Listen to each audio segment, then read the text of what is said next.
Niti ni ja nismo vjerovali, druga strana obale ostaje bez sna. Spomenaru tvom lako gubi se trag, ne nevrini vjeruju svoj san. Nada putuje u svijet.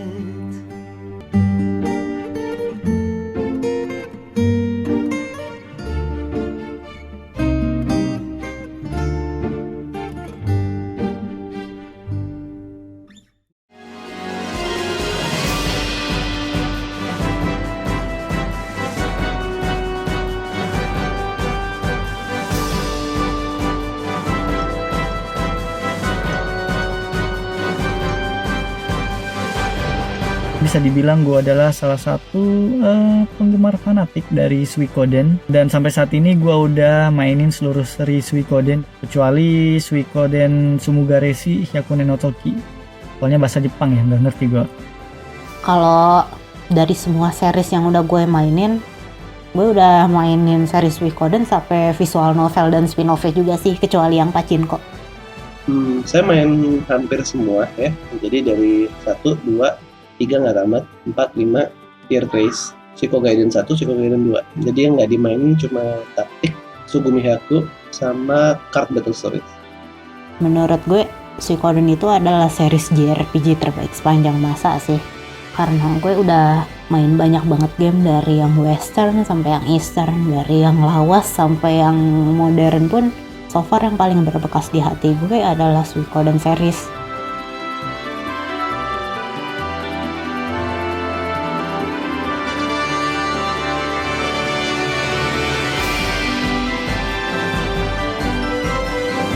Dan apa sih yang membuat Suikoden itu sangat berkesan bagi gue, especially waktu pertama kali main? Karena waktu pertama kali main gue ngerasa gue menjadi karakter utama dari game tersebut. Kayak gue terjun langsung. Kenapa? Karena dari awal kita udah disuruh ngisi nama kita sendiri.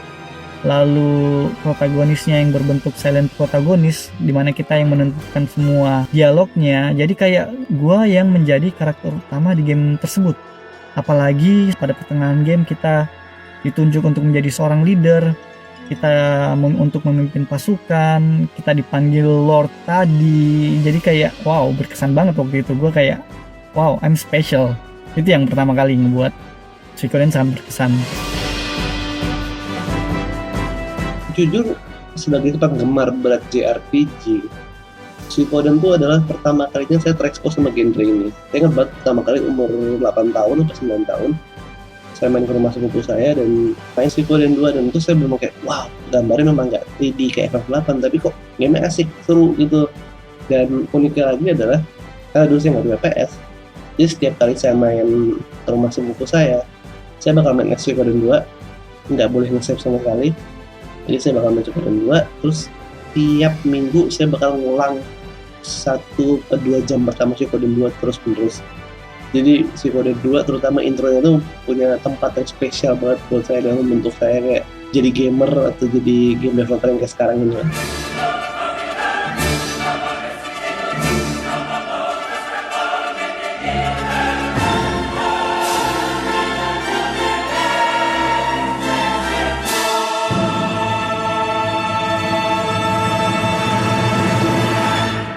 Waktu itu tuh gue ngerti bahasa Inggris cuma sedikit-sedikit, jadi nggak begitu tahu maksud ceritanya secara keseluruhan.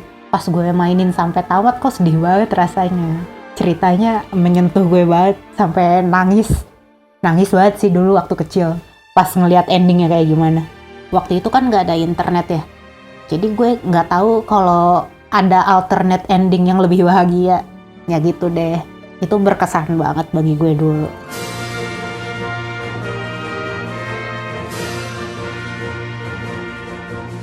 Suikoden keberapa yang terbaik? The majority of fans pasti jawab kayak gini. Yang paling terbaik adalah yang kedua. 2 sih.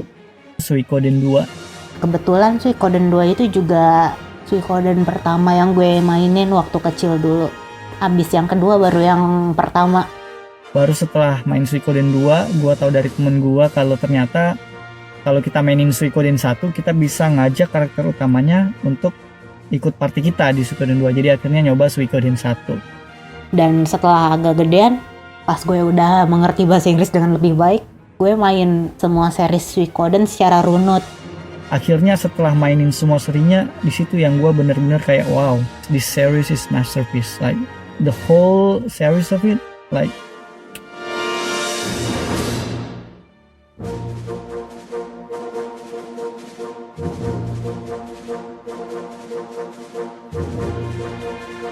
Series ini bagus bukan karena aspek nostalgia, tapi emang beneran bagus. Jadi di setiap series Suikoden itu kalian bakal bisa ngerekrut karakter sebanyak 108 orang. Dan itu banyak banget kan ya jumlahnya. Tapi mereka bisa ngedevelop semua karakter itu dengan baik. Ceritanya mateng dan personalitinya unik-unik. Itu keren banget sih. Dan story-nya pun seputar politik dan perang ya, dan itu juga bagus. World buildingnya pun unik, dalam dan luas. yang ngebuat menurut gua Suikoden sangat berkesan itu adalah kontinuitas antara seri yang satu dengan seri yang lain. Jadi kayak Suikoden itu adalah sebuah dunia yang kompleks, yang sempurna, di mana di dalam seri Suikoden itu bagian-bagian dunia itu diceritain secara sedikit demi sedikit. Jadi kita kayak penasaran terus kan, aduh gimana nih kelanjutan dunia ini, gimana nih kelanjutan perkembangan dunia ini. Yang sayangnya sampai sekarang belum ke-reveal semua, terakhir tahun 2006. Dari Suikoden 1 sampai 5 itu kayaknya bakal bisa terus lanjut kalau Konami nggak terjadi apa-apa politik internalnya. Karena emang world buildingnya bisa digali secara dalam banget. Kayak Final Fantasy sekarang.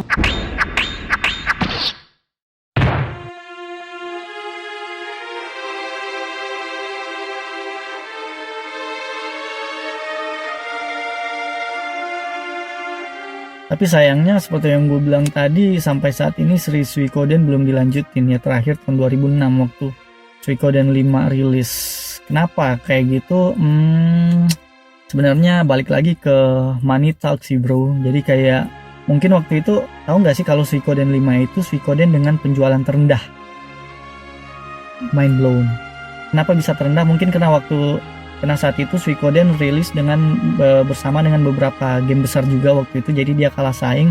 Lalu kualitas Suikoden 4 juga yang banyak menjadi kambing hitam dari para fans yang selalu dicap sebagai Suikoden jelek karena gameplaynya yang sangat lambat dan grafisnya juga bantet. Nggak sebantet yang ketiga sih, tapi kurang enak dipandang lah. Tapi menurut gue itu bagus, walau sedikit agak konyol yang bagian manusia ikannya. Dan yang kelima ini emang waktu dibikin katanya biar mendekati cerita yang kedua, jadi emang sedikit ada yang mirip, tapi tetap bagus dan orisinil. Sehingga pas Suikoden 5 rilis, hype orang nggak terlalu gede saat itu. Jadi penjualannya sangat kecil. Sehingga mungkin akhirnya nggak dilanjutin sama Konami. Antara Konami belum yakin Suikoden bisa menjual, atau Konami belum yakin kalau mereka punya kapabilitas untuk membuat seri Suikoden yang bagus. Jadi mereka belum mau untuk melanjutkan seri tersebut. Karena takutnya kalaupun mereka lanjutin dan akhirnya jelek, akhirnya flop lagi, rugi kan mereka. Mungkin itu sih. Jadi menurut gue yang bisa kita lakukan buat para fans sih ya paling nunjukin ke Konami kalau Suikoden itu masih punya banyak loyal fans di seluruh dunia. Kita mungkin bisa aja rewel-rewel kayak bilang ini gamenya banyak fansnya, tapi perlu diingat juga fansnya paling banyak di Indonesia dan Filipina, yang mana negaranya semuanya pakai bajakan. Sekarang mungkin udah beda lahannya ya, karena nggak kayak zaman PS1 PS2 dulu. Makanya kan kemarin sempat Suikoden 1, 2, 3, 4 itu keluar di PSN, PlayStation Network, karena kekuatan para fans yang berhasil nunjukin ke Konami kalau ini kita masih rela nih lemparin duit ke lu buat ngebeli seri favorit kita. Jadi mungkin yang dilakukan sama Murayama-san dan teman-temannya di Kickstarter itu sesuatu yang menunjukkan kalau gamer-gamer sama dari negara dunia ketiga kayak Indonesia dan Filipina udah lebih tahu cara spend money buat main game gimana. Jadi kayak harusnya bisa lebih baik daripada 20 tahun yang lalu.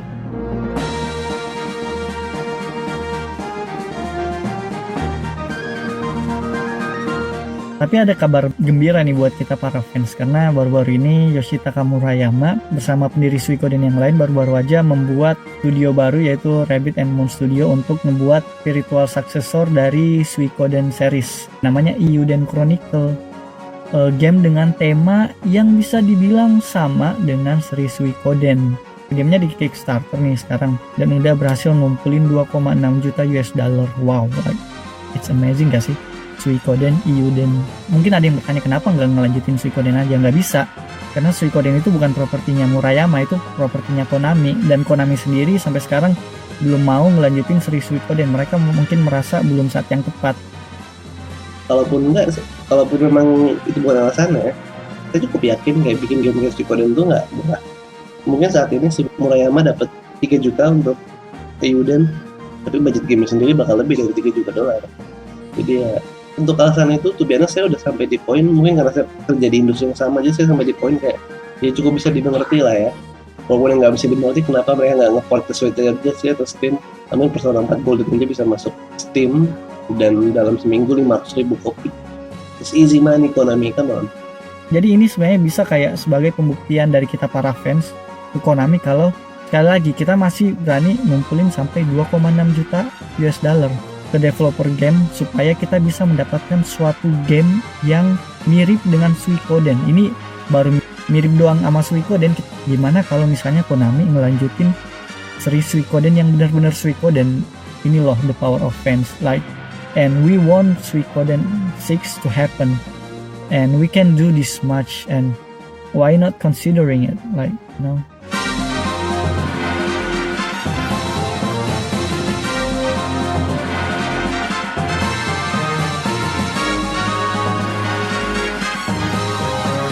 Dulu tuh basically zamannya Facebook masih lebih baik daripada sekarang. Ada sekelompok grup penggemar Suikoden dari berbagai belahan dunia join di grup yang namanya Suikoden Day, Facebook close group gitu, ngobrolin soal Suikoden, gimana itu mengubah hidup mereka, gimana mereka enjoy. Yang membuat gue cosplay pertama kali itu Nanami. Itu karakter yang buat gue terjun ke dunia cosplay untuk pertama kalinya. Menurut gue dia karakter cewek yang sangat lucu. Dia big sister figure bagi protagonis, konyol, nggak bisa masak, tapi heroik akhirnya karena mati. Kayak penyebab gue suka karakter itu karena dia modar pada akhirnya, gue nggak tahu kenapa. Ada satu kolektor, bisa dibilang dia kolektor Suikoden terbesar di dunia, Marina dari Spanyol. Koleksi Suikoden itu lengkap banget, dan beberapa yang sisa. Yang sisa itu kayak double, dan itu benda-benda langka. Jadi dia inisiatif ngadain kontes, misalnya kayak kontes fan art, fan fiction, atau apapun, dan hadiahnya adalah beberapa barang-barang dari koleksinya dia itu, dan itu kayak bikin eventnya lebih hidup lagi in a way. Anyway, saya nggak tahu sekarang Suikoden dia gitu atau nggak, karena at some point sebagai fans sudah capek juga kan lama-lama kayak request nggak didengerin. Jadi saat yang lain masih semangat, kayak tim-tim dari Suiko Indo atau Suikoden Generation Movement masih semangat, jujur saya udah kayak ya udahlah ya. Pasti Suikoden bakal dilanjutin lagi, cuman semoga bisa lebih cepat, dan itu sebenarnya tergantung dari para fans juga, gimana cara kita ngeyakinin Konami, karena sebenarnya memang ngebuat game itu nggak mudah, pasti banyak pertimbangan dari orang-orang atasan yang nggak mungkin membuat suatu project tanpa pertimbangan yang besar gitu. Ya, kita sebagai para fans harus banyak-banyak nyumbang duit lah buat Konami.